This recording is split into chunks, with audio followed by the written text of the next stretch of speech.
Miss Mary G. Foss, for Colonel Foss, class of 51. Miss Barbara Bushbys, for Colonel Bushbys, class of 58. For Miss George P. Whitten, Jr., for Colonel Whitten, class of 39. Colonel Gerald H. Monson, who has donated his own ring, class of 50. Mr. Brian H. Schultz, who has donated his own ring, class of 61, our 5th year affiliation class. Miss Nancy Levine, for Major General Coffee, class of 35. Mr. Donner Presser, for Lieutenant Colonel Heim, class of 60. Miss Dorothy Jenkins, for Mr. Jenkins, class of 46. And Mr. Gary S. Peplow, for Mr. Linser, class of 52.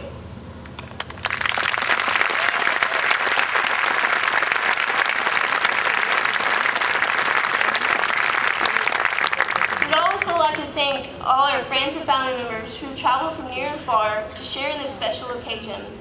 It has been because of the support of friends, families, and loved ones that we're here today. My final words are to encourage you to take this weekend, celebrate it, and treasure it. Use the time to thank your family for being there with you. Time flies, and before you know it, you'll miss spending that time with your family. Be safe tonight and this weekend as you celebrate. I wish you all the best of luck this year as we pick our branches and our posts and prepare ourselves for our future as leaders in the Army. Congratulations for all your hard work. It's time to see how they sparkle and how they shine.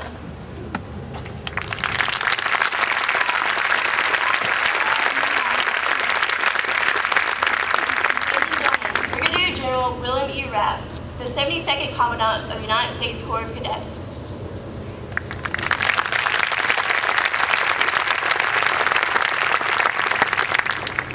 Lieutenant General Huntoon, distinguished guests, friends and family, class 2011. It's altogether fitting that we gather here on Trophy Point in this beautiful setting on this beautiful evening to carry on the tradition of class rings for the class of 2011. The West Point class ring is a wonderful symbol of unity, of pride, and of connection. The ring unites the class with a crest unique to that year and indicative of the elements valued by that class. It's worn with great pride in being part of this place so highly valued by our country. And the ring is a connection to the long gray line and past graduates. Like many of the traditions at West Point, the class ring has a storied history. Many may joke that West Point is 208 years of tradition, unhampered by progress. But just as continental plates shift over time, change does occur at this hallowed institution, as it did with the design of the class rings. West Point is the first of American colleges and universities to develop and wear class rings. The class of 1835 began this tradition by creating signet rings with flat stones and a simple yet powerful motto: amicus periculus, danger brings forth friendships. This class that included General George Meade of Civil War fame built these friendships in the Mexican War and the Great Civil War. The rings of those early days of West Point bear very little resemblance to the rings that this class will see today. In 1835, all the rings were very small. They were designed to be worn on the pinky finger, as in keeping with the fashion of the day. And they had flat crests to allow them to be used to seal wax on letters and papers. For the next 34 years, cadets designed their own rings. But in 1869, the class first appointed a ring committee to help bring some uniformity to the ring. While the ring committees for the next 4 decades established guidelines, individual rings continue to heavily reflect the desires of the wearer, until in 1917, when a standard die was cast for the USMA crest and class crest on both sides of the ring.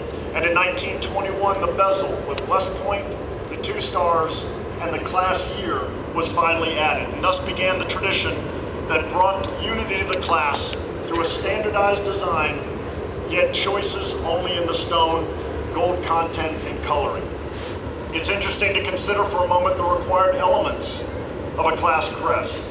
You might assume that the class committee has carte blanche, but like most things around here, tradition dictates the left and right limits. Normally a class crest must have the letters USMA, an eagle, an officer's saber, a cadet's saber, and the arrows and leaves from the national anthem, as well as the class motto.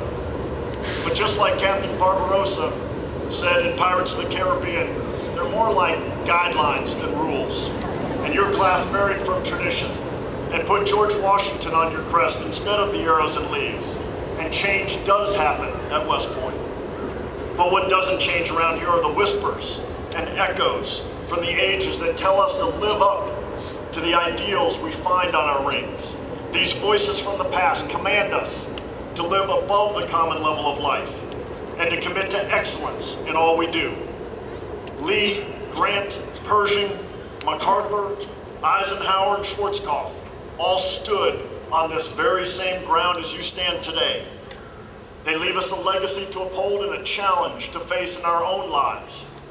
And I've got the utmost confidence that you will rise to that challenge and that you will be there for our country, just as those who donned the rings many years ago have done so. So let us now give you, the class of 2011, that very precious symbol of unity, of pride, and of connection with the long gray line. I know that you've waited a long time.